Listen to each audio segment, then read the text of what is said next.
Welcome to WNL Sports Weekly. I'm Jeremy Franklin. Coming up, I'll be joined by baseball coach Ted White, women's golfer Beth Ann Townsend, and men's golfer Sean Puleo. But first, here's a quick look back at the weekend in Washington athletics. Women's swimming garnered All-America honors in 8 events en route to a 10th place finish at the NCAA Championship in Greensboro. Patrick Sullivan represented the men's team and produced an honorable mention All-America performance in the 200 freestyle. The third-ranked women's lacrosse team scored a 13-12 road victory over number 7 York. Men's lacrosse rolled past Hampton-Sydney 17-6. Women's tennis picked up ODAC wins over Ferrum and Sweetbriar. At Lynchburg's Jack Toms Invitational, men's track and field won 3 events, while the women's team recorded 3 program top 5 marks. Riding came in third at the UVA Invitational, and baseball split an ODAC doubleheader at Guilford, falling 8-4 in Game 1 before bouncing back to claim a 9-3 win in the nightcap. With me now is baseball coach Ted White. Ted, welcome back to the show. Thank you, Jeremy. The Generals have had some struggles in March, but you've put together 2 very good performances back-to-back, Guilford on Saturday, Bridgewater on Tuesday. How can you build off of those wins as you move along in the regular season? Baseball is such a confidence game, so I think building off of it is really just about keeping the guys focused on the positives that we accomplished. Because game by game, there's a lot of different areas that you can really pinpoint, but we've tried to focus more on the positives going forward.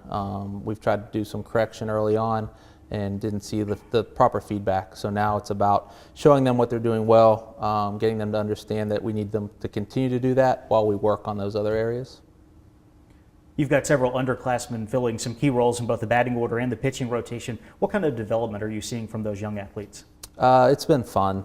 Working with young, driven athletes is probably the second best thing next to the older, kind of worn in the saddle type of guys that you can have just a little more technical talks with. But the young guys are really they bring the energy every day. And I think developmentally, they're on pace. I thought 1 or 2 of them would step forward a little bit more, and we're waiting for that big jump to happen. But as a group, they've been just phenomenal, coming every day, working and giving us solid at-bats, innings, and whatever we've asked of them. Tuesday's game against Bridgewater began your final homestand of the regular season. You'll end up playing your last 7 games of the year on the road. With that in mind, how important is this current stretch in Lexington? It's very important. You try to not make any game mean more than any other. Just take it pitch by pitch, but it's called home field advantage for a reason, right? You gotta maximize your time at home. So I think this weekend, going into Shenandoah next week, we're looking at just playing high-level baseball. And if we can do that on our home field, we know we can carry that wherever we go. So the boys are ready. They're prepared. We had a good game yesterday with Bridgewater, and we're going to have 3 days to prepare for Sydney. So we're excited. And the weather's going to be nice, so you can't beat that. That's always a bonus this time of year. The Generals are currently fighting for one of those last spots in the ODAC tournament. What are the keys for WNL as you try to return to the postseason? Keep fighting. Keep fighting, keep competing. Don't make it harder than it is. Our goal is to be 1 run better than the team we're competing against every day. That's it. And if it's a 10-9 game we win or a 2-1 game we win, it's still a win. So I think the key is just to have that competitive nature day in and day out, inning by inning, pitch by pitch. And if we can win more pitches than we lose, we're going to give ourselves a chance to get into that tournament. And, we had a little hiccup early on that's put us in this position, but I think we're hitting our stride. We're late in the year, but our identity is really starting to come around. Ted, thanks for joining us. Good luck with the rest of the year. I appreciate it. Joining me in the studio is Beth Ann Townsend, sophomore golfer from Greenville, South Carolina. Beth Ann, welcome to the show. Hi, thank you for having me.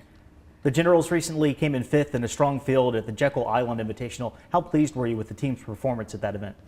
Yeah, finishing 5th anywhere, especially with a tournament probably second only to nationals, really. We were proud of that, but I think it speaks even more volumes, the fact that we kind of struggled the first day, so we kind of had to work backwards from that. To move from out of the top 10 into the top 5, we were really happy with that and hope that carries on. In your previous trip to Georgia, you tied for first at Callaway Gardens. That turned into a one-day event because of weather. How were you able to put together such a strong round in your only day on the course? Yeah, one-day golf, it's different definitely than, like the 3 days at Jekyll where you always have time to recover. So I think a lot of that was in the mental preparation, knowing that, each shot had to count, just trying to keep the big numbers low. And honestly, I just kind of had fun with it and tried to go as low as I could, despite the conditions. And I think the positivity paid off.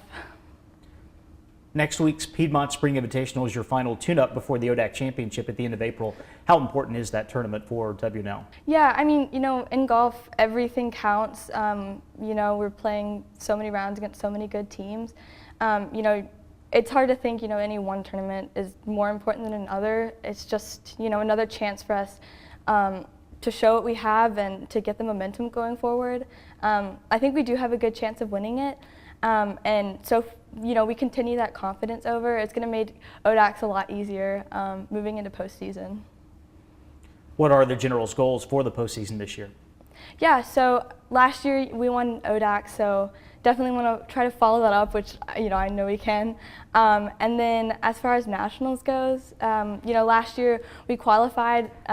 We didn't play as well as we would have wanted, so using that to kind of fire us up and make it to the next rounds of nationals, going further than we did last year. I just think it's kind of up and up kind of thing. Beth Ann, thanks for joining us. Good luck with the rest of the season. Thank you.